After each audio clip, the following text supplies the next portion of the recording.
¿Cómo están? Buenas tardes, soy Chantal Aguilar y les doy la bienvenida a una nueva charla de conversaciones por café. Esta en particular es la penúltima que vamos a tener este año y vamos a conversar de un tema que en poquitos días probablemente se va a tomar todos los temas de conversación. Va a comenzar el Mundial de Fútbol de Qatar 2022, lamentablemente sin la participación de Chile. Se hizo extensa esa definición de si íbamos o no, finalmente quedamos fuera, ¿cierto? Pero eso no es problema para que igual nos podamos sentir parte de toda esta fiebre mundialera que va a comenzar en un par de días y que se va a extender por todo un mes. Queremos hablar precisamente de cómo el fútbol es capaz de transformar realidades, y no solo para quienes lo juegan de manera o lo practican de manera profesional, sino que también para todos aquellos que tienen un acercamiento. Y de eso vamos a conversar con dos personas que están muy ligadas a ello y que están transformando la vida de muchas niñas, niños, de jóvenes, de adolescentes.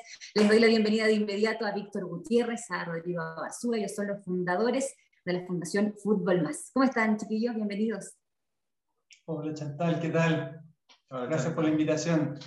Un gusto. Gracias a ustedes, sí, igualmente un gusto para nosotros como Santander y Conversaciones por Café poder tener esta conversación y desde a lo mejor otra arista, no solamente desde la que es lo netamente futbolístico o deportivo, sino que del impacto que tiene la práctica de este deporte, de un juego al mismo tiempo, para cambiar la vida, la realidad de muchos niños. ¿Cómo ustedes llegan a hacer eso? Primero cuéntenme ustedes, ¿son amigos, socios, familia? ¿Cómo se asocian o se unen para hacer esta fundación?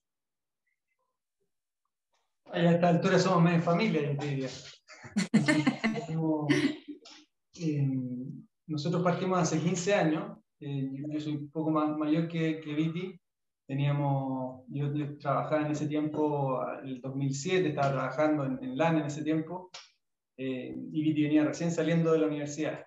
Y junto a otro amigo partimos, que se le ocurre esta idea de trabajar con el fútbol en los barrios, en las poblaciones, y ambos veníamos también de un proceso personal de búsqueda de sentido, de querer hacer algo que realmente nos llenara. En mi caso particular, trabajé 7 años en empresas y la verdad es que me faltaba algo, a lo mejor uno tiene más recursos económicos, pero me faltaba algo, me faltaba esa felicidad del día a día, y también tenía claro que en ese momento en particular, cuando me llama este amigo, tenía bastante claro que con lo que quería trabajar era con el deporte, con la infancia y en algo social. Así es que cuando uno tiene claro lo que quiere y se te pone al frente, uno da el salto. Si no tienes claro, cuesta dar el salto. Entonces, en ese proceso partimos y bueno, ahí nos conocimos con Viti y ya llevamos 15 años trabajando acá los dos. 15 añitos, sí. Así que sí, con amigos, familia. Rodrigo ingeniero, yo soy psicólogo. Claro, a mí me toca esta misma historia, pero yo tenía 22 para 23, ¿no? Como en esa estaba, saliendo de la universidad, más desde el área de psicología, siempre muy, muy cercano como a trabajos en barrios. En ese tiempo era más en campamentos, ¿no? Qué lástima que hoy día también volvimos a una realidad parecida. Así que mucho trabajo ahí y la verdad es que más que la construcción o la entrega de algo material, que en ese tiempo se estiraba mucho, era otro Chile, otras necesidades, a mí me gustaba mucho trabajar con los niños y las niñas, ¿no? Y la forma que tenía en algún momento era llevando una pelota, ¿no? Como, imagínate, los demás están haciendo aguas con las familias, la olla común, construyendo letrinas, y yo me llevaba a los niños a la cancha, ¿no? Y empecé a ver que eso tenía un potencial brutal, y el vínculo que finalmente generaba con las familias o con la gente era tanto o más que construía una casa. Entonces, finalmente, claro, nos fuimos dando cuenta que los vínculos y el trabajo transformador a través del juego y el deporte pueden ser literalmente tan importantes como cambiar de vivienda. Y ahí se fue dando toda una cosa maravillosa, 15 años, y después yo creo que con el tiempo también se van dando otras lecturas de por qué uno hizo esto. O sea, esto cuando generáis algo que crece más, que es más grande que tú finalmente, se van dando nuevas lecturas y apreciaciones sobre por qué esto tenía que pasar en tu vida. Y no sé yo, porque nunca he estado dentro de este mundo, pero sí desde afuera lo veo.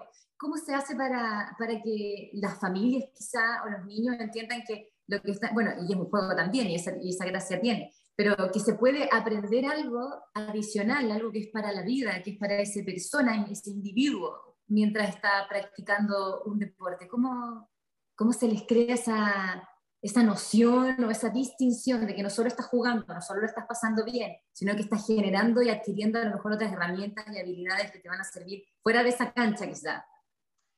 Claro, bueno, la verdad es que nosotros nos olvidamos un poquito cuando crecemos, porque crecemos muy rápido y la memoria es frágil, pero aprendimos la mayoría de las cosas jugando, simulando, ¿no? Pretendiendo. Quizás en el vínculo más primario con los padres, en la triada o en la diada, dependiendo de la familia de cada quien. Y en esos juegos, en esas simulaciones, digamos, uno aprende a vivir la vida finalmente, forja su carácter, sus reacciones, sus estrategias, sus estructuras, sus mecanismos de defensa. A puro juego, yo te diría, los primeros 5 años. Luego seguimos aprendiendo mucho el juego, que es una metáfora de la vida.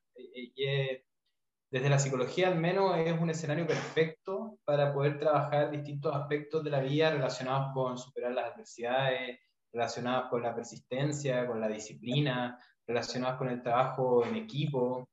Y la verdad es que todas esas cosas, hay ciertas edades en que no hay que explicar qué es un juego. Simplemente se está adhiriendo a tu mecánica y a tu cerebro, ¿no? Y a todo este crecimiento neuronal explosivo que se vive en esas edades. Entonces, si bien nosotros, claro, tenemos psicólogos educacionales, armamos mallas curriculares, planificamos cada clase no desde un objetivo deportivo, sino que desde un objetivo socioemocional, que llamamos nosotros. Claramente también hay un tema de la edad y de cómo en esa edad, de la plasticidad neuronal, yo te diría hasta más grande, 18, 20 años, es más fácil que en un aula y es más fácil que con la conversación, como que en la tradición oral, digamos, generar nuevos comportamientos, nuevos hábitos y aprendizaje. Y bueno, así se va dando un poco la dinámica. Sí, a mí la verdad es que yo no estudié psicología y por lo tanto había muchos aspectos teóricos que a mí me costaba, o sea, que en el fondo no tenía, pero sí he jugado fútbol desde toda mi vida, mi gran pasión siempre ha sido el fútbol, entonces tengo muy internalizado la forma de aprender a convivir, a relacionarme, a aprender a superar las frustraciones, que es algo que te enseña mucho el fútbol. Y también el fútbol tiene una particularidad, porque es como tan apasionante, que te puede llevar para cualquier lado, te puede llevar para dos lados, ¿cierto? Porque uno ve también que esa pasión muchas veces se transforma en malas prácticas, sobre todo en el fútbol profesional, ¿no es cierto? Toda la violencia que se genera a través del fútbol, pero lo importante es que hay aceleradores hacia los dos lados. También hay un acelerador hacia la formación, hacia encaminar, encauzar esta pasión al relacionamiento con otros, al crecimiento personal, al desarrollo socioemocional. Y eso es un poco lo que hacemos nosotros con Fútbol Más. Nosotros, eso es el deporte del desarrollo, es aprovechar esto que le encanta a los niños, y no solo a los niños, le encanta a la familia. Es un cohesionador comunitario, como quizás no hay otro, te diría, como quizás no hay otro, al menos en Chile o en los países que les gusta el fútbol. Y lo otro que yo creo que también tiene que ver desde el principio es que la transformación pasa mucho también por inspirar. Y la inspiración pasa mucho por sentir, porque lo que tú haces es genuino. Eso se ve, eso se siente, eso lo sienten los niños, lo sienten en la mirada, los papás, las mamás. Y yo creo que eso está muy presente en Fútbol Más. Realmente los que estamos trabajando acá sentimos la camiseta. Y eso nos han dicho muchas personas en distintos lugares del mundo, que tenemos una energía distinta, y yo creo que eso tiene que ver con lo genuino.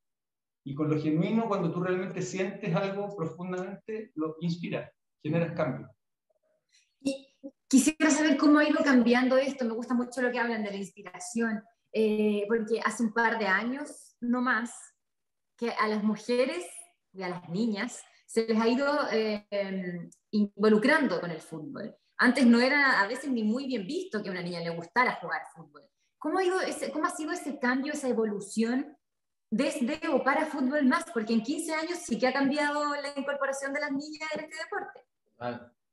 Sí, bueno, muchos ejemplos, ¿no? Como para más o menos contextualizar, nosotros trabajamos usando el deporte para el desarrollo, que no es una academia de fútbol, ¿no? El fútbol es una parte de lo que hacemos, pero el deporte para el desarrollo finalmente es una herramienta de intervención social, hoy día muy usada por Naciones Unidas también, muy eficiente, costo eficiente, que ha generado y ha demostrado tener mucho impacto en distintas problemáticas sociales relacionadas a la Agenda 2030, a los famosos ODS. Y desde ahí viene una transformación que se ocupa para distintos objetivos. Uno de esos siempre para nosotros ha sido el tema de la equidad de género. Creemos que en un espacio que ha sido históricamente dominado por el género masculino, van apareciendo figuras femeninas que no solamente usan en la cancha, sino que después pueden ser las formadoras de otros niños y niñas, ¿no? Entonces se va rompiendo esta hegemonía del uso del espacio público. Entonces también tiene un efecto en el urbanismo, tiene un efecto en la cohesión y en el tejido social, posiciona a las mujeres en otro lugar. Y es muy interesante lo que va pasando en el tiempo.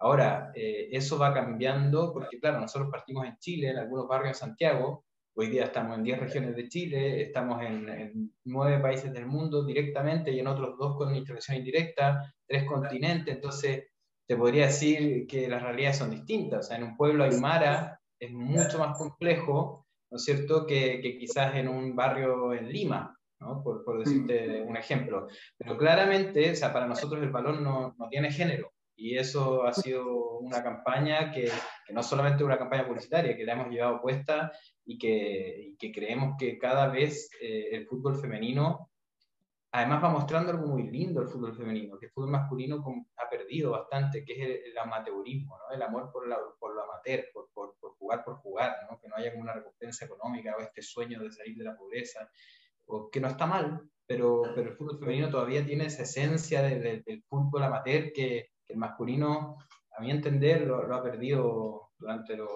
años. Quería preguntarles un poquito respecto de la fundación. ¿Se llega a ella o ustedes son los que llegan a los lugares? Porque ustedes hacen intervención también, por lo que yo estaba viendo en colegios, en barrios, bueno, en distintos lugares. ¿Cómo es una persona? ¿Ustedes los buscan, van hacia ellos o nosotros debemos ir hacia la fundación?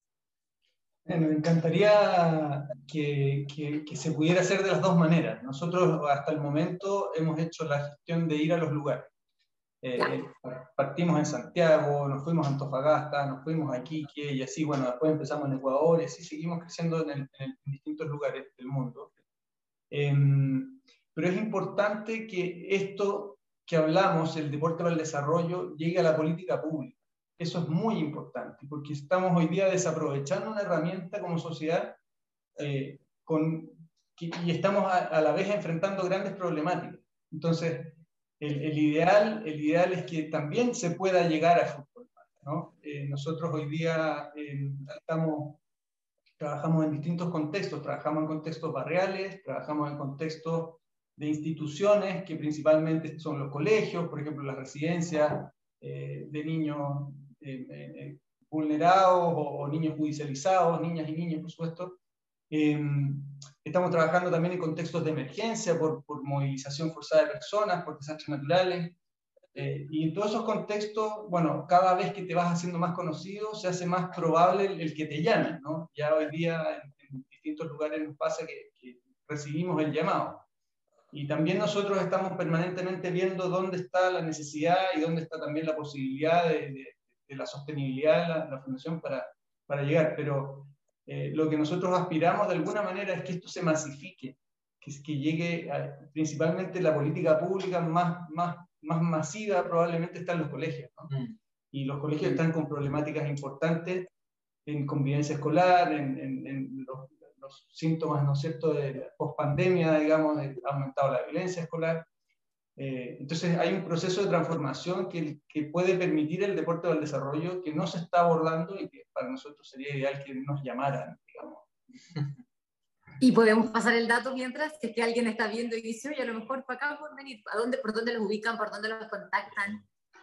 Bueno, mira, nuestro Twitter es FútbolMás.org, nuestro Instagram es FútbolMásCL, nuestra página es www.futbolmas.org. Ahí siempre hay correos de contacto, nos pueden contactar. Y lo que decía Rodrigo es muy cierto, y finalmente nadie es profeta en su tierra. Por ejemplo, en Ecuador ahora el gobierno de Ecuador lo tomó como política pública, nuestra metodología, y la va a aplicar en en 70 barrios de los más vulnerables de todo el Ecuador, ¿no? Para trabajar temas de violencia, de cohesión social, de cómo combatir esta ola de violencia que estamos viendo como continente de otras formas, ¿no? Imagínate, o sea, algo que partió como un piloto, ejecutándolo nosotros, desarrollamos una metodología especialmente para los temas de violencia en Ecuador, una política pública que se llama Hincha de mi barrio, y el presidente hoy en día, hace poco tiempo, anunció que ya la tomaban como una política pública, y de hecho está con unos niños de Hincha de mi barrio ahora en el Mundial, que van a acompañar a Ecuador, un niño de cada barrio. Se pueden hacer cosas más allá que poner más alarmas, más carabineros, pero la verdad es que no basta solo con tirar una pelotita. Ese es un error que muchas veces pasa, ¿no? Es decir, no, nosotros ya tenemos programas deportivos, gracias. La verdad es que esto es mucho más que un programa deportivo. O sea, hay psicólogos trabajando, hay sociólogos midiendo el impacto, hay todo un desarrollo de una malla curricular, y claro, el fútbol es la excusa, la gran excusa. ¿Y podríamos explicar un poquito entonces en qué consiste el trabajo que ustedes realizan, estas intervenciones que hacen, ya sea en un barrio, en una escuela o en estas instituciones donde hay niños, decían, o al menos en las primeras dos, para entender un poquito de qué se trata, porque ustedes también lo mencionaban al comienzo, no somos una escuela de fútbol, ¿cierto? Es distinto, el fútbol, lo decía usted recién, es una excusa. ¿Qué es lo que hacen? ¿Cómo intervienen? Bien, nosotros desarrollamos programas sociales para intervenir y construir nuevas realidades en entornos vulnerados o vulnerables, digamos, que tengan cierto tipo de problemáticas asociadas a la Agenda 2030. La más típica, te podría decir una, violencia en los barrios, ¿no? Entonces entramos en esa canchita de baby del barrio, hacemos todo un trabajo con los vecinos para poder entrar, compartimos diagnósticos con el municipio, porque entendemos la realidad de manera sistémica. O sea, nuestra intervención no solo está en la canchita de baby, nuestra intervención sale de la cancha, trabaja con la comunidad, y con las familias y con la comunidad. Entonces intervenimos en 3 niveles, como con los niños y niñas en la cancha, todos los días después del colegio, ellos llegan y hay una psicóloga, un profesor de educación física, o al revés, que les hacen sesiones sociodeportivas, que van de una malla curricular que está compuesta de habilidades socioemocionales. Y esa malla curricular se construye con las contrapartes. Por ejemplo, no es lo mismo lo que yo trabajo en Puente Alto, en un barrio, a lo que trabajo en Tijuana, por ejemplo, con los niños que están en la caravana migrante, ¿no? Las mallas curriculares son totalmente distintas. Hay que contener y hay que promocionar temáticas distintas para la vida, ¿no? Y entonces, una vez construida esa malla curricular, estos niños pasan por estos talleres sociodeportivos que duran entre 7 y 9 meses al año. O sea, imagínate, todos los días llegas de tu casa, puedes salir a tu canchita de baby y te toca clase, pero si no te toca clase también están las otras categorías, ¿no? Porque tenemos niños entre 5 y 16. Entonces se va armando como una pandilla, pero alrededor de los valores del proyecto, alrededor de las habilidades socioemocionales que estamos trabajando. Formamos un equipo de dirigentes y dirigentas, les damos capacidades para que ellos puedan seguir manteniendo un espacio protegido para la infancia en sus barrios. Entonces esa es otra línea de trabajo. Los conectamos con la OPD, los conectamos con el municipio, con la escuela, con el consultorio. Entonces ya vamos yendo mucho más allá de la cancha, y a algunos jóvenes o adultos también les vamos entregando herramientas para que puedan ser monitores y monitoras de este proyecto. Entonces los días que nosotros no estamos, que ellos también a veces puedan hacer sesiones y mantener a los niños en un espacio protegido. Eso es un poquito de cómo se da en barrios, y vamos midiendo la salud mental de los niños, vamos midiendo la cohesión comunitaria, cuántos vecinos tú conoces, cuánta confianza tienes en tus vecinos, en los migrantes, cuánta gente has conocido gracias al programa, tú crees que tu barrio es un buen lugar para criar niños, y todos esos indicadores se van moviendo en el tiempo. Impresionante, porque la verdad es que es un programa de alto vínculo, ¿no? Imagínate, 4 días a la semana, entre 7 y 9 meses al año. Imagínate, Chantal, que recuerda cuando tú tenías educación física en el colegio, por ejemplo, o si practicaste algún deporte colectivo, cuando te ibas a entrenar ese deporte. La clase tenía una lógica totalmente deportiva, ¿no?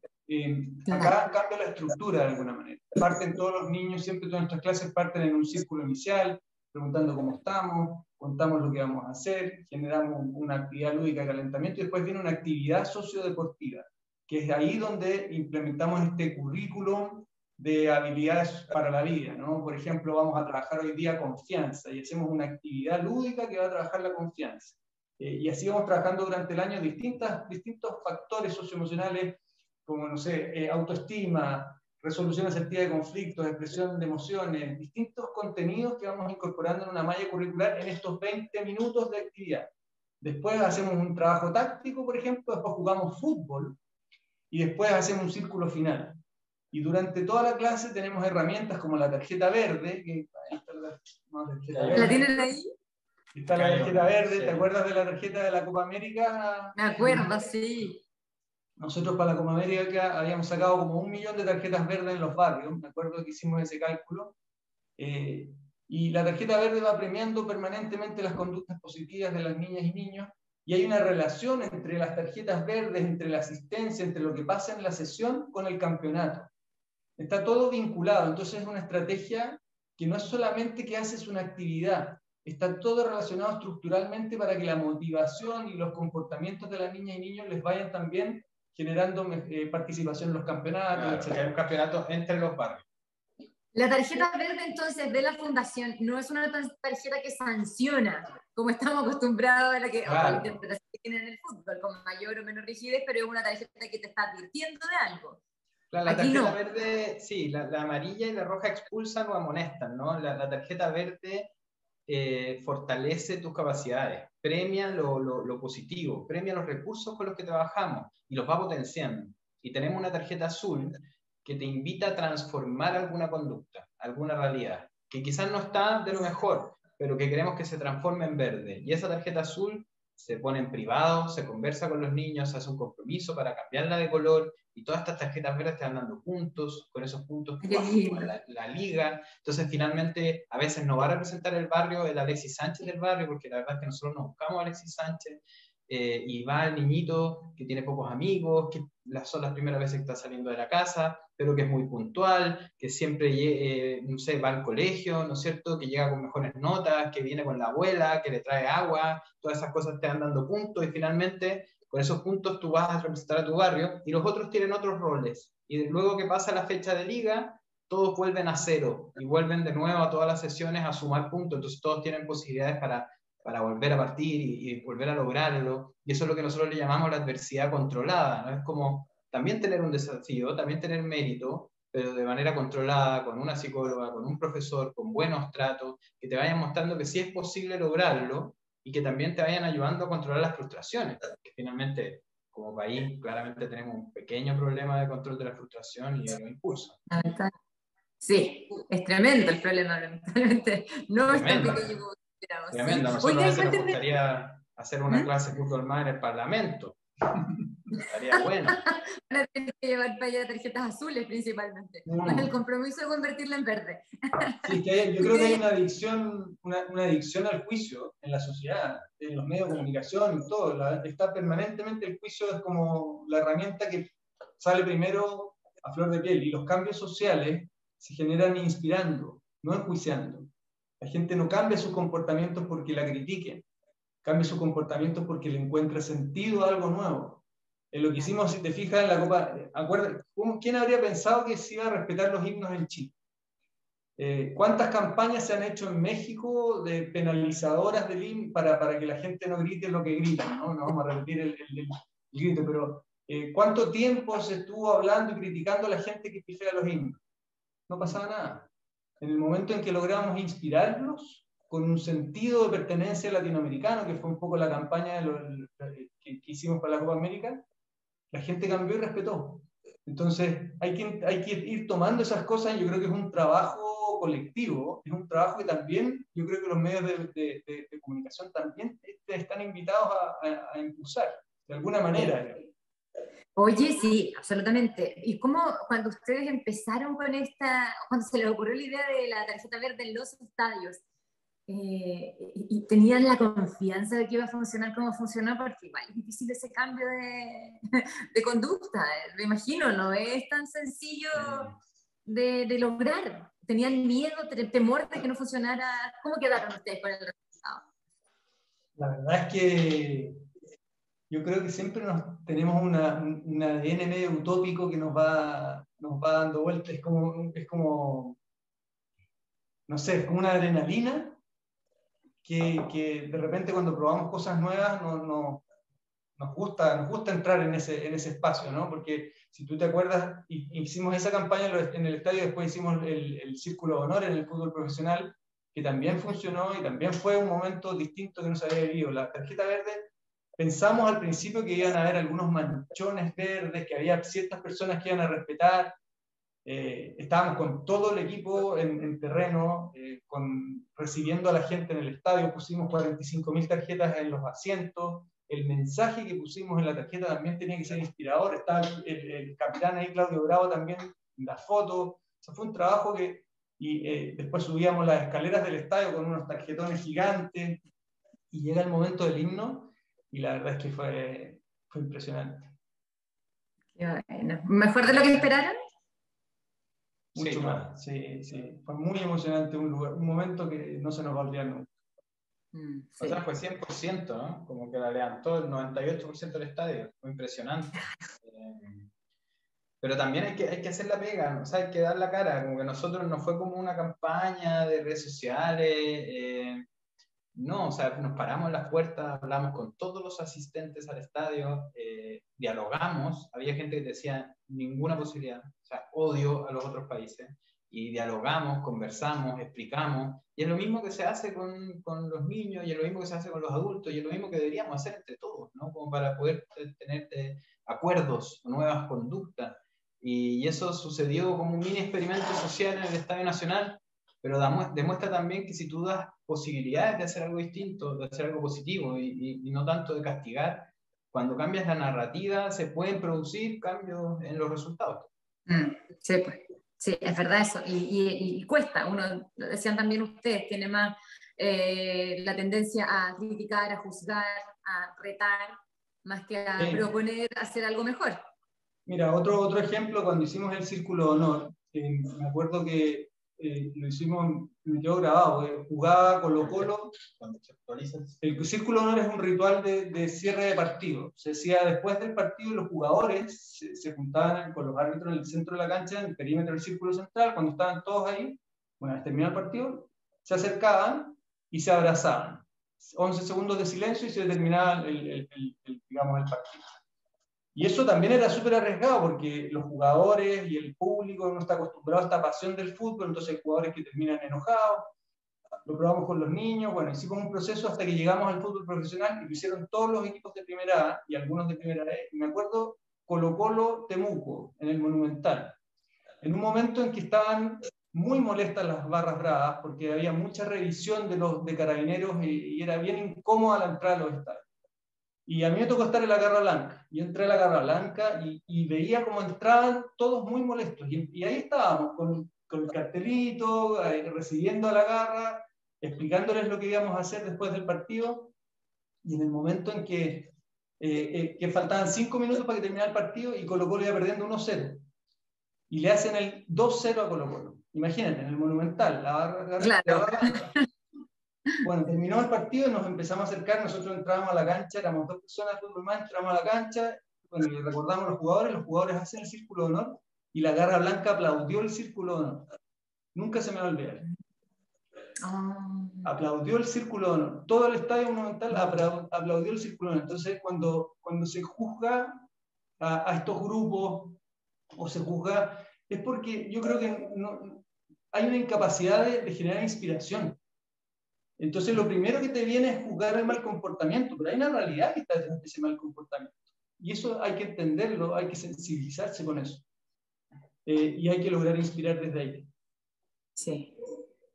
No parece tan sencillo, pero ustedes lo están logrando y hacen que uno cree que es más fácil, que hay que intentarlo al menos. De repente en estos temas uno se queda solo en eso, en la crítica y no en la acción, en hacer algo por cambiarlo. Oigan, ustedes mencionaban en algún momento la presencia, que partieron en Santiago, que se movieron a no sé cuántas regiones, que lograron salir incluso y estar fuera, presencia internacional, en 9 países directamente y en otros 2 de manera más indirecta. ¿Cómo llegan a internacionalizar Fútbol Más? ¿Cómo se consigue eso? Mira, nosotros desde que nos conocimos con Rodrigo, Guillermo, Juan, otros fundadores, siempre pensamos, y Antonio, siempre pensamos como hacerlo internacional, ¿no? Como este concepto del deporte de desarrollo está empezando a generar algunas cositas a nivel mundial. En Sudamérica había poquito, como era mucho más de nociones, así. Y siempre fue un sueño, como dijimos, bueno, le vamos a caer la vida de esto, vamos con todo, hagamos algo latinoamericano, ¿no? Nuestro sueño es hacer una Copa América de barrio, que se muestre también lo lindo que hay en los barrios de toda Sudamérica. Para nosotros ha sido una experiencia hermosa, imagínate, conocer barrios de Guayaquil, de Lima, de Haití, de Nairobi, o sea, estar metido ahí mismo, conocer todo lo lindo y toda la cohesión comunitaria que tiene que pasar para que se sostengan esos barrios en el tiempo. Eso uno dice, ¿por qué esto no explota? Bueno, no explota porque la gente tiene un montón de redes muy creativas y tiene un montón de virtudes que hace que esto no explote. Y ahí dijimos, bueno, si vamos a hacerlo, vamos con todo, y en algún momento, claro, le dedicamos mucho tiempo a la preparación como teórica, práctica, o sea, de mucha visita a barrio, de mucha lectura, de creación de metodologías que pudieran ser medibles, que tuvieran KPI, ¿no? Como hacer algo como, que no por ser una fundación que sea como solo la buena onda, ¿no? Como para hacer algo bien hecho. Y con eso nos llevó una persona de Ecuador. Nosotros siempre quisimos salir, pero la verdad es que llega el representante Antonio Valencia, en ese tiempo Antonio Valencia era capitán del Manchester United, diciendo, oye, yo estaba buscando cosas y veo que lo de ustedes como lo que más me gusta a nivel latinoamericano, ¿por qué no lo llevamos a Guayaquil? Y eso fue como la primera experiencia de nosotros en 2012, y fue un poquito preparar la tierra para después hacer una expansión mucho más masiva y más agresiva, ¿no? O sea, desde el 2013 al 2017 abrimos 7 países. Y ahí fue como el boom de la internacionalización, que hoy día la estamos como aprendiendo a manejar, ¿no? Como el término, yo sé que acá también hay gente emprendedora que como que gestiona negocios de todo tipo, y creo que podemos empatizar en que el crecimiento también es traumático. O sea, ahora estamos también viendo cómo nos paramos como una organización global. O sea, ya no somos una organización chilena, tenemos 350 trabajadores de más de 10 nacionalidades, y la verdad es que se ha hecho todo un desafío también la gestión y el compliance y la gobernanza de esta gran organización, ¿no? Pero así fueron los primeros pasitos, y siempre viajando nosotros. A mí me tocó mucho la expansión, o sea, mochila en mano, yendo a los barrios, yendo a buscar socios, tanto públicos como privados, y siempre poniendo nuestra oficina con gente de confianza. O sea, no es como que te paso un libro y bueno, allá está Fútbol Más en Perú, no. O sea, tenemos una personalidad jurídica, gente que fuimos entrenando, capacitando, con todo un equipo de gente peruana. Asimismo en México, imagínate, en México ya son más de 100 trabajadores, Fútbol Más. O sea, una locura.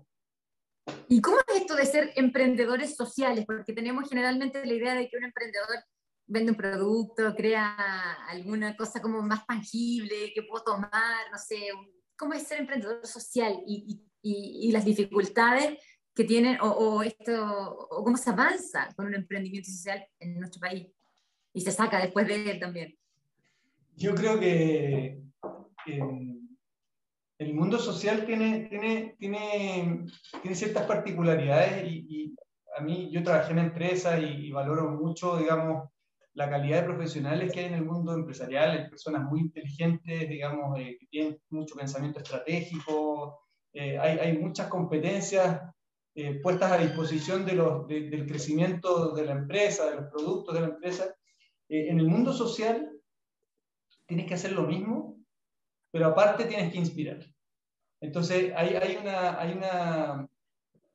es como que los requerimientos para lograr hacer crecer una organización a nivel internacional, una semillita que parte con un emprendimiento, así como podría partir cualquier emprendimiento y llevarlo a eso a una escala internacional, requiere de las mismas competencias digamos, de inteligencia, de pensamiento estratégico, de lograr desarrollar un producto, de lograr medirlo, de lograr relacionarte con el mundo de las organizaciones internacionales, de lograr establecer procesos estratégicos, de lograr generar una visión de sostenibilidad comercial para que tu producto funcione, y a la vez tienes que mantener el espíritu. Y yo creo que Latinoamérica tiene algo especial. Nosotros tenemos algo especial. Esto es una cooperación sur-norte, ¿no? Estamos acostumbrados a que nos lleguen los productos al revés, ¿no? La cooperación norte-sur, y que nos llegue, no sé, la tecnología de Estados Unidos o de China, ¿no sé? Pero cuando estamos hablando de fútbol y de aspectos más afectivos, socioemocionales, como cuando estamos hablando de estas cosas más sensibles, Latinoamérica tiene algo especial y se siente. Y nosotros hemos visto que incorporando obviamente todas estas competencias más estratégicas o más empresariales, y poniendo eso en conjunto con estos aspectos más socioemocionales, esta inspiración, esta sensibilidad latinoamericana, lo que llega es muy fuerte, es muy potente. Y por ejemplo en España, Fútbol Más está cada día creciendo más. Estuvimos hace poquito, bueno, le mostramos una tarjeta verde al Papa, hace poco.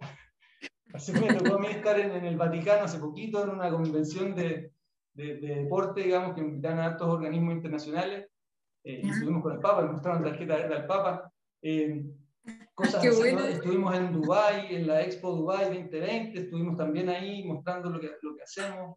Estamos relacionándonos hoy día con Naciones Unidas, con ACNUR, con UNICEF, con distintos países, y la verdad es que gusta mucho lo que hace Fútbol Más. Gusta mucho de la metodología, cómo hemos ido logrando sostener la fundación en los distintos países, esta sensibilidad de la que te hablo cuando se van al terreno y ven lo que pasa en el terreno. En África, por ejemplo, cómo funciona Fútbol Más en África es una maravilla. Sí. Oigan, así como ustedes hablan de estos puntos a lo mejor de unión o de lo que gusta en común en estos países o en Latinoamérica, ¿con qué diferencias se han encontrado respecto de la realidad a impactar acá en Chile versus la que les ha tocado en otros países?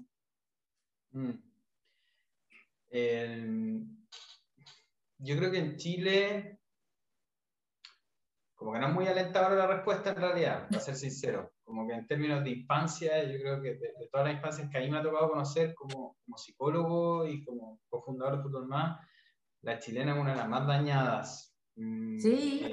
Sí, claro. Incluso habiendo otras que tienen niveles de pobreza mucho mayor en términos de pobreza económica. Claro. Sí, mucho individualismo, ausencia parental, y si vamos, como hacemos doble clic ahí, sobre todo de padres, disfuncionalidad familiar, violencia en general, malos tratos. ¿En serio? ¿Eso es más fuerte acá en Chile? Sí, claro.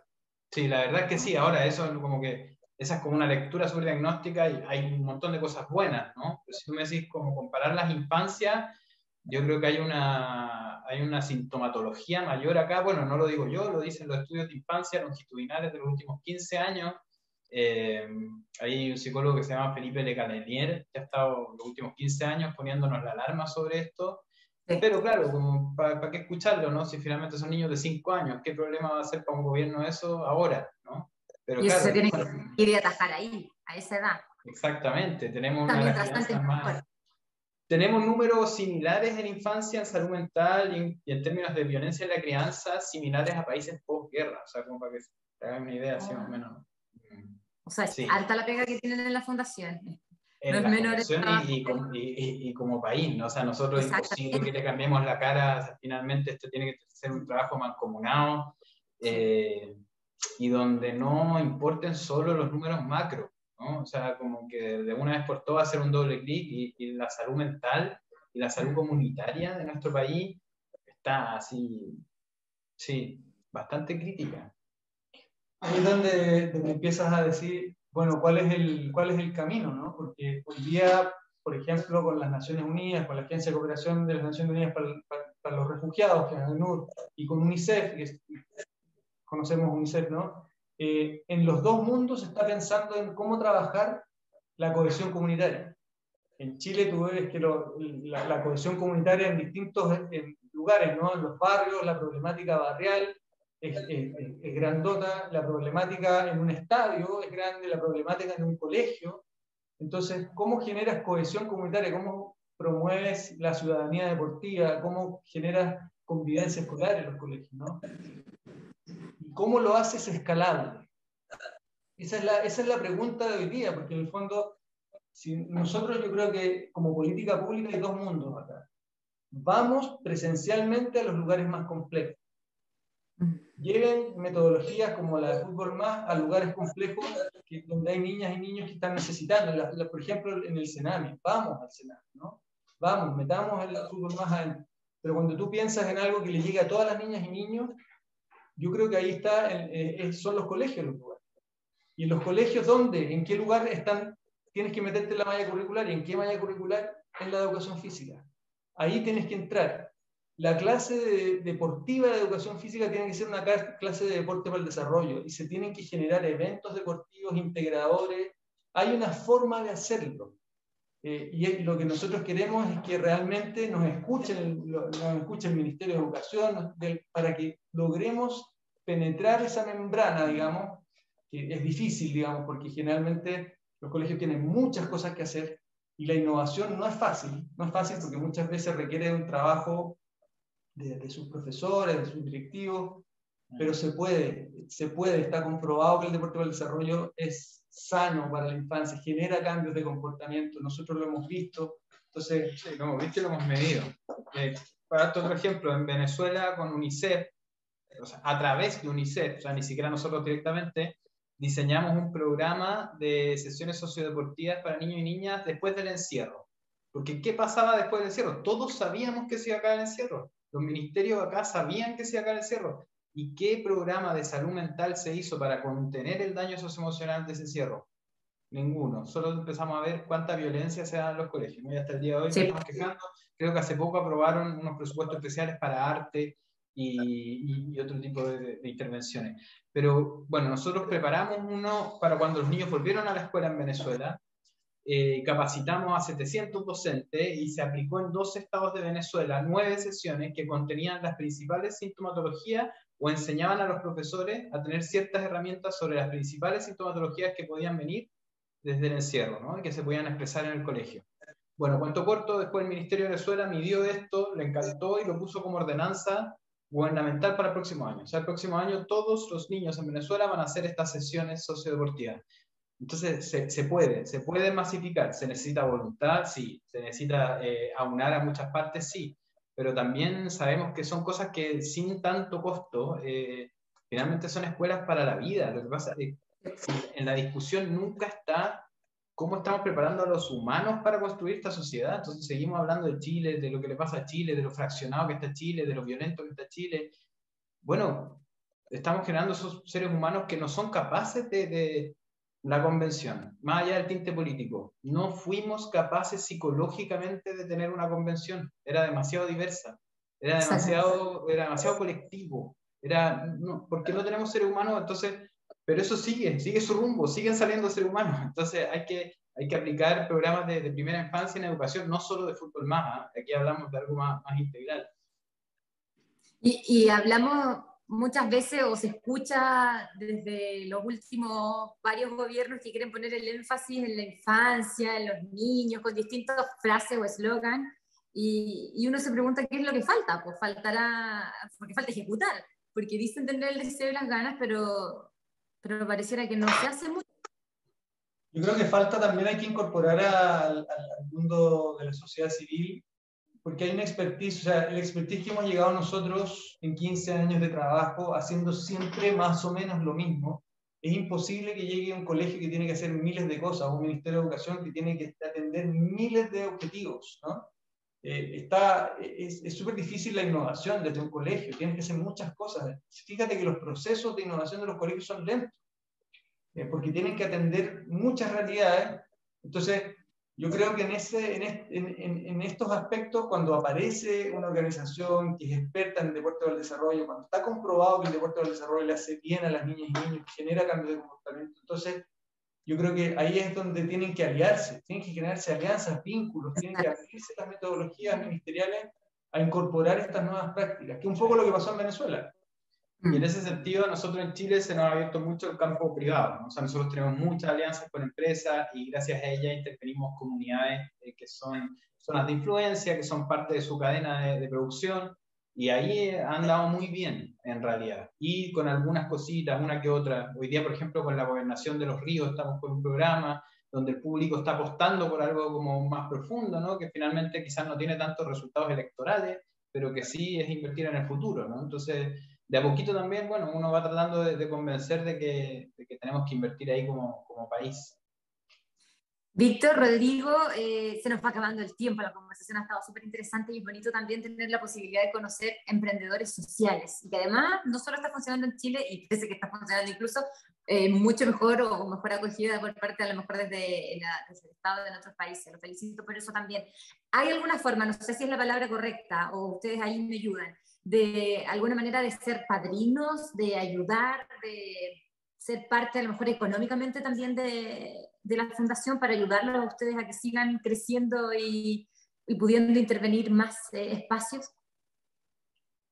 Sí, o sea, la invitación, cuando uno empieza con una fundación, como que va creciendo en distintos niveles. La sostenibilidad de las fundaciones depende mucho de las personas naturales. Las grandes organizaciones del mundo que han logrado crecer y llegar a, no sé, un Save the Children, un World Vision, tú ves, y la mayor parte de sus ingresos son personas naturales. Y nosotros hoy día estamos necesitando ese paso, ¿no? Porque ya hemos hecho el trabajo con empresas, hemos hecho el trabajo con organismos internacionales, pero el mundo sin fines de lucro no tiene los recursos que tiene el mundo con fines de lucro. Y eso se sostiene con la generosidad de las personas. Hoy día necesitamos que las personas naturales, a quienes les haga sentido lo que hacemos, porque donde esté la pasión, digamos, cuando alguien que ha jugado fútbol toda su vida, que ha visto estos procesos de transformación, que le hace sentido lo que hacemos, que se haga socio de Fútbol Más, con lo que sea mensualmente, con el aporte que quieran hacer mensualmente. En la página web futbolmas.org, ahí pueden ver el botoncito de donar, hacerse socio, y se pueden hacer socios y hacerse parte de la fundación. Y si hay alguien que trabaja en alguna organización, que trabaja en el Ministerio de Educación, que trabaja en un colegio, y que ve que tiene estas problemáticas, porque ojo que el fútbol dentro de los colegios muchas veces es un problema, ¿no? Es un problema por la competitividad, por la violencia, o trabaja en una empresa y le hace sentido trabajar con su comunidad, con la comunidad donde está inmersa la empresa. Bueno, llámenos por teléfono y ahí vamos a estar muy disponibles a apoyar. La invitación es a transformar una vida, una realidad, así como, no sé, la pichanguera, el pichanguero que tiene hijos, o simplemente el papá, la mamá, pero también, o sea, si tú sabes lo que provoca en ti, imagínate eso, más un psicólogo, más un grupo de pertenencia, más buenos tratos, y eso, por un pequeño aporte mensual, finalmente transformarle la vida a un niño o una niña, ser su espacio seguro, porque la verdad es que hoy en día nuestros niños y niñas no lo están pasando tan bien, como para ser sincero, ¿no? Y no solo en estados vulnerables, ¿no? Como en general. Entonces, aportar para que tengan su espacio seguro, yo creo que es una buena inversión para el día de mañana. A través de la página, entonces, es la mejor forma, sí, la más directa de contactarnos. Mira, www.futbolmas.org, ahí hay un banner que dice dona aquí, dejas tus datos. Si no, también puede ser dejar los datos en nuestro Instagram, que es futbolmascl. Así que ahí pueden dejar sus datos y nosotros los contactamos inmediatamente. Perfecto. Víctor, Rodrigo, les quiero agradecer por este espacio, por su tiempo, por la conversación y por inspirarnos, porque yo estoy segura que lo están consiguiendo también a través de esta conversación del World Café, poder inspirar a tantos otros más adultos. Probablemente ellos también van a tener esa influencia en los niños y a que sigan trabajando y a que sigan impactando más espacios de convivencia y a través de algo que nos parece siempre tan entretenido, tan divertido, que es a través del juego, del deporte, y mejor ahora parece que del fútbol, que ya lo decíamos, acerca del Mundial, y parece que del tema del que más se va a hablar por el mes que viene. Al parecer. Qué lindo que se pueda hablar del fútbol competitivo y también del bien que le puede generar a la sociedad, porque el fútbol tiene una huella de carbono importante en términos sociales. Qué lindo poder tener este espacio de conversación donde vemos que deja algo más que solo competencia. Eso. Sí, muchas gracias, Chantal, por la entrevista, y la verdad es que me gustaría que nos quedáramos con esperanza, no con la problemática, ¿no? Porque realmente se puede, el ser humano se transforma cuando las cosas le hacen sentido. Nosotros lo hemos visto, vemos que hoy día en Chile hay un montón de problemáticas, estamos todos preocupados, pero no nos quedemos con eso, no nos quedemos enfocándonos en eso, porque realmente se puede generar un proceso de transformación.